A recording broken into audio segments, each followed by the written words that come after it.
you've been following the Rifqa Berry case, you've probably noticed that both the media and Muslim spokespersons have been denying the fact that according to Muhammad, the penalty for leaving Islam is death. Now, anyone who's studied the Muslim sources knows that Muhammad commanded his followers to kill apostates. But don't take my word for this. Let me give you a quotation from one of Islam's most prominent 20th century scholars. Abul al-Maududi said this: "To everyone acquainted with Islamic law, it is no secret that according to Islam, the punishment for a Muslim who turns to kufr, or unbelief, is execution. Doubt about this matter first arose among Muslims during the final portion of the 19th century as a result of speculation. Otherwise, for the full 12 centuries prior to that time, the total Muslim community remained unanimous about it." So Maududi holds that Muslims only began questioning the penalty for apostasy at the end of the 19th century. Now, why was there such an overwhelming consensus among Muslims prior to that time? Well, I hope to answer that question in 3 short videos. In this first video, I'm going to take you through the Quran and the Hadith, and we'll see why there was no doubt about the penalty for apostasy for the first 12 centuries of Islam. The 2 primary sources of Islamic law, of course, are the Quran and the Sunnah of Muhammad, Muhammad's words and deeds, which are recorded in the Hadith. The Quran, unfortunately, is usually much less clear than the Hadith, and when it comes to the issue of apostasy, it's in the Hadith that we find clear, definite, unambiguous statements from Muhammad. There are, however, some Quranic passages to consider. Let's look at 3. Commentators such as Maududi argue that there's a command to kill apostates in Surah 9, 11 through 12. The passage reads, "But if they repent and keep up prayer and pay the poor rate, they are your brethren in faith, and we make the communications clear for a people who know. And if they break their oaths after their agreement and openly revile your religion, then fight the leaders of unbelief." According to Maududi, when the passage refers to those who break their oaths, it isn't referring to people who break political treaties, but to those who become Muslims, then apostatize. And verse 12 tells Muslims to fight such people. I think that the Quran is ambiguous here, however. I think a person could reasonably interpret the passage as referring to political treaties. So there's nothing definite here concerning apostasy. Surah 16, 106 is another interesting passage. It says, "He who disbelieves in Allah after his having believed, not he who is compelled while his heart is at rest on account of faith, but he who opens his breast to disbelief, on these is the wrath of Allah, and they shall have a grievous chastisement." Without some background in Islamic thought, it may sound as if this is referring only to a future judgment when it says that the wrath of Allah is on the apostates. However, in Islam, it's often the Muslim community that carries out Allah's wrath. This is why Muslims are called to fight Christians and Jews in Surah 9:29. According to the next verse, Allah's wrath is upon us because of our beliefs. Therefore, Muslims have to fight us.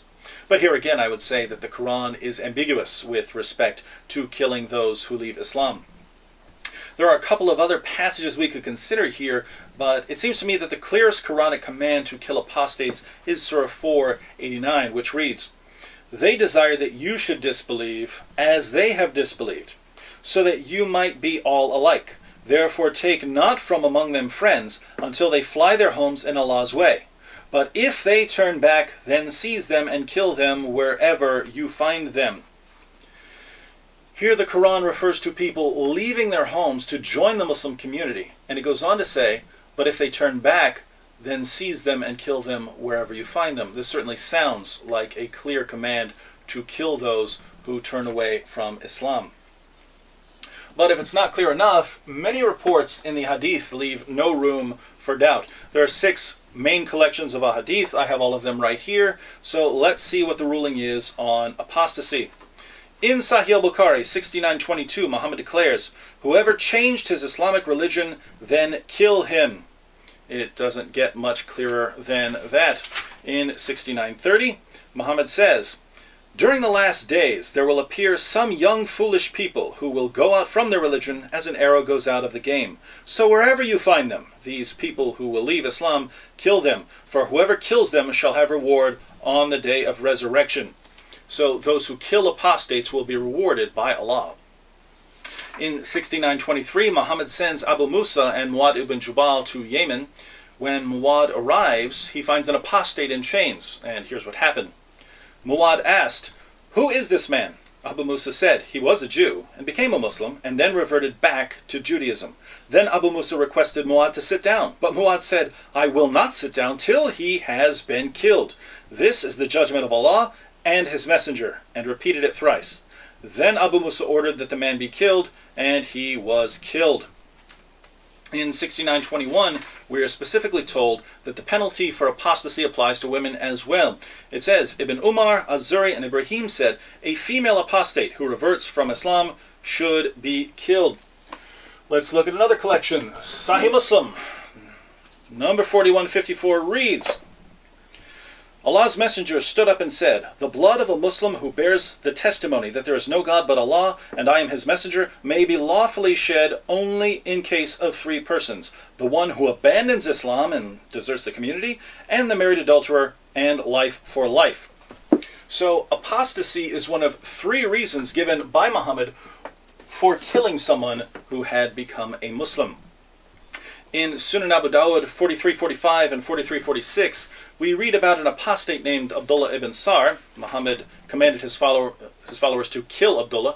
Interestingly, his followers were more merciful than he was because they knew Abdullah and didn't want to kill him.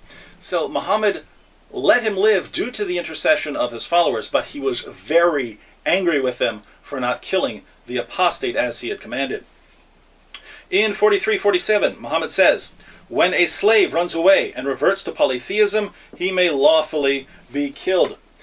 Turning to Sunan An-Nasa'i 4025, Muhammad once said to his followers, "After me there will be many calamities and much evil behavior.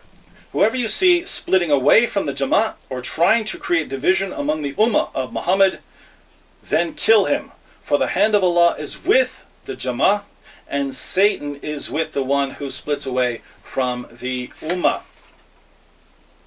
In 4040, we get an interesting comment on a very horrific incident. Muslim sources tell us about a group of apostates who apparently killed one of Muhammad's shepherds and drove away his camels. When Muhammad caught them, he burned out their eyes with hot pieces of metal, chopped off their hands and feet, left them in the sun to die. In Sunan An-Nasa'i, someone asked Muhammad's companion Anas, was the punishment for kufr or for sin? So were they tortured and killed because they left Islam, or because they killed the shepherd? Anas replied, for kufr, for unbelief. They were tortured and killed for leaving Islam.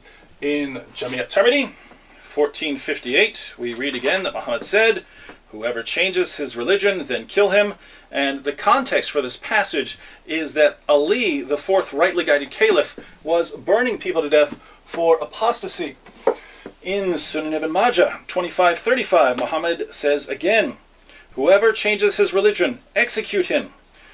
Notice that we find the same thing in all 6 collections of ahadith, and we find even more when we turn to other Muslim sources. For instance, in Malik's Muwatta, we find Muhammad commanding his followers to chop off the heads of apostates. In Al-Bayhaqi's collection of ahadith, we read, "A woman named Rahman apostatized. Then the Prophet ordered that it would be better that she be offered Islam again and then repent. Otherwise, she should be executed." Al-Bayhaqi notes elsewhere that the woman refused to return to Islam and that she was therefore executed. Notice that this was a woman. Putting all of this together, there are passages in the Quran which, according to Muslim commentators, command Muslims to kill apostates, and Surah 489 seems very clear on this point. But the hadith are beyond dispute. According to Muhammad himself, the penalty for apostasy is death. And we have reports of Muslims during Muhammad's lifetime executing people for leaving Islam. Now, this should be enough to settle the matter. But since Western Muslims are doing everything in their power to deceive us on this issue, we're going to consider more proof in our next video. Stay tuned.